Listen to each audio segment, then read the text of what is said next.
Hey guys, welcome to the channel. So today we're going to be doing a quick video explaining how I'm learning Chinese characters, basically using an app called Pleco.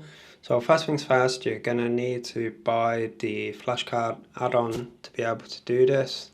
I think it costs like $10, something like that, I'm not sure, but yeah, it's worth it. There's other options out there like Anki. You can make your own cards on there and then practice. I don't know about that, but this is the way I'm doing it. So as part of this video, I've got a list of 1,000 words. So basically I've split it into, I've compiled, well I haven't compiled, I've got a list of the 3,000 most popular, well actually I've got a list of all the most popular words ranked by, I think it's appearance on the internet. I should know that, that's kind of important. But anyway, I've split it into the top 1,000 most common words in Cantonese, theoretically, some written Chinese, some spoken. And then I've also got a pack with the next 1,000 and the next 1,000. So the first thing you're going to want to do is go down to import cards, and then you're going to want to click on import cards. And then we'll get another menu with step 1 and step 2, and we want to click import. Then we get another import menu and we want to click choose file, and then we've got the option of external files, and basically I usually use Google Drive. That's where I've saved the files, which I'm going to send you in a link. I recommend that you save it to your Google Drive. I think most people is doing this. There's some other options, but for me this is the easiest way to do. So yeah, we want to click on external files, and then we can go back to iCloud files, click on Drive, and then we should have the options, and you just click the file that you're using. Next, we're going to want to choose the definition source, and I think we can just leave that on Dicts only. So that's the option that I'm using. Yeah, so basically that's going to use only the dictionaries. Basically, if you want to include your own definitions with the file, then you can import all the definitions to use, but we're just going to use the inbuilt dictionary. Okay, on the dictionaries option, you can just leave them all selected, but word of wisdom here, CC Dict is going to be your best option. It's got the best definitions, but not all the words are defined in there, so the other dictionaries are going to be useful to you. For the missing entries, we can choose skip. Ambiguous entries we can just leave on use first, and duplicate entries we can click skip.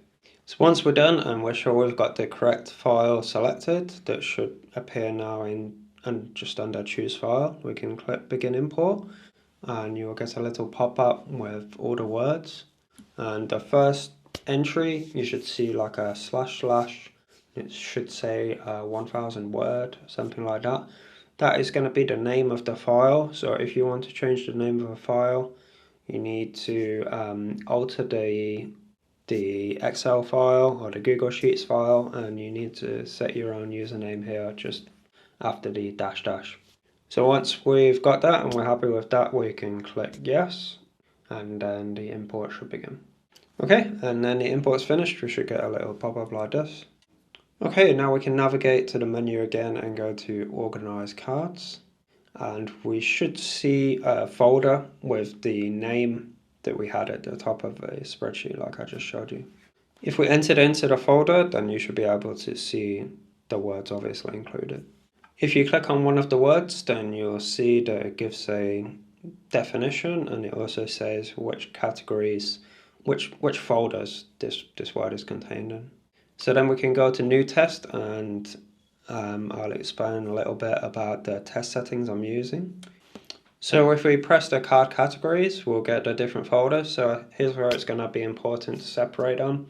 So when we're first starting out, then we can just start with the 1,000 words, and then once we have completed those 1,000 words, then we can add the 2,000 words, etc. So looking at the test settings, I think this is just a normal parameters set to default. Got a number of choices, 5 from all cards, max replays unlimited, and autoplay on reveal. If we go down to more settings and display, we do have some kind of more important things. The pronunciation, make sure you you put it onto Cantonese. If you are just learning Cantonese, I suppose if you are learning Mandarin, then you can also have the Mandarin display.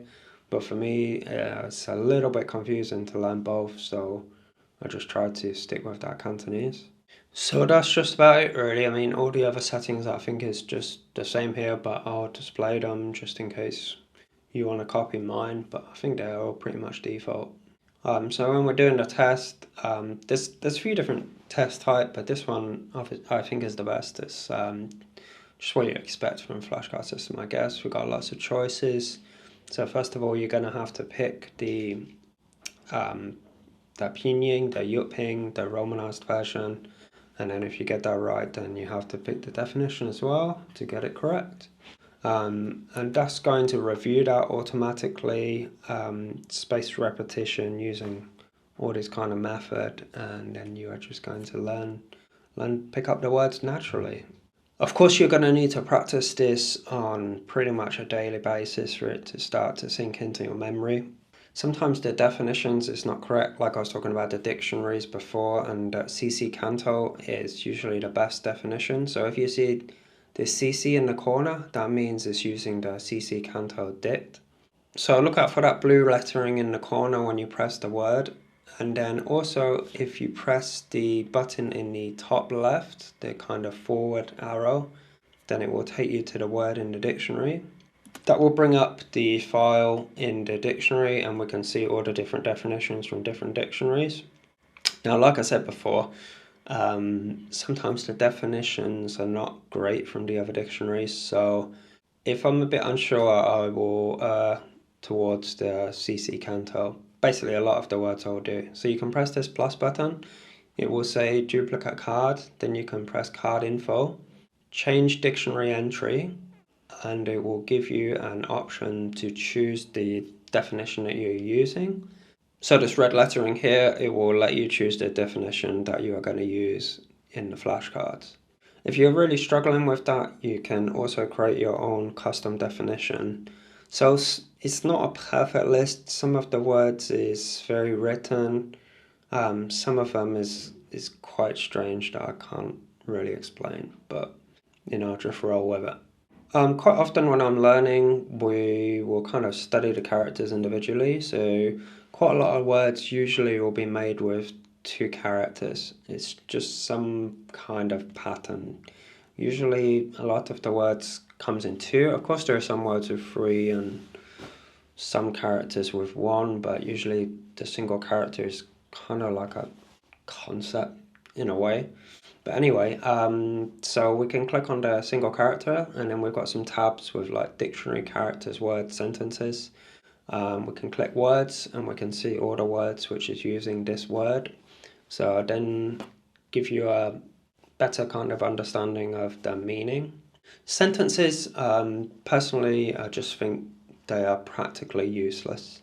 They're all very written, very Mandarin. So written in Mandarin is pretty much similar, or that's the impression that I get anyway. If we click the characters tab, then we get a breakdown of all the different characters that go into making one character. So each character has a radical and the components. So in this case, Po has like a no, like female at the bottom. If you know this character, then you know it's usually something associated with femininity or female. And usually the 2 components of a character, one is usually meaning and one is sort of phonetic. So if it's the first time you saw this, then you could maybe guess it's maybe no. Bow, which is the topper one, and it's similar to bow, right? Po. So another thing, you can go back and click on the statistics, and then you can see how many cards you've learned, your success rate, and how many cards has got certain scores. And you can also see how many you are learning per day, and this is a great way to kind of reinforce the habit of learning and see where your progress is, get into that first 1,000 so you can move on to the second. We can see that on this case I'm on like 996, but actually I've got to about 1,500, and yeah, About every 500 words I noticed that I've really kind of gone up a level in understanding. So yeah, that's why I want to make this video and share it with you guys, because I think it's really helped me. So that's just about it for the video, guys. I hope you've enjoyed it. I'd love to hear your comments, or if you just enjoyed the video, make sure you leave a comment below, and I'll see you guys in the next one.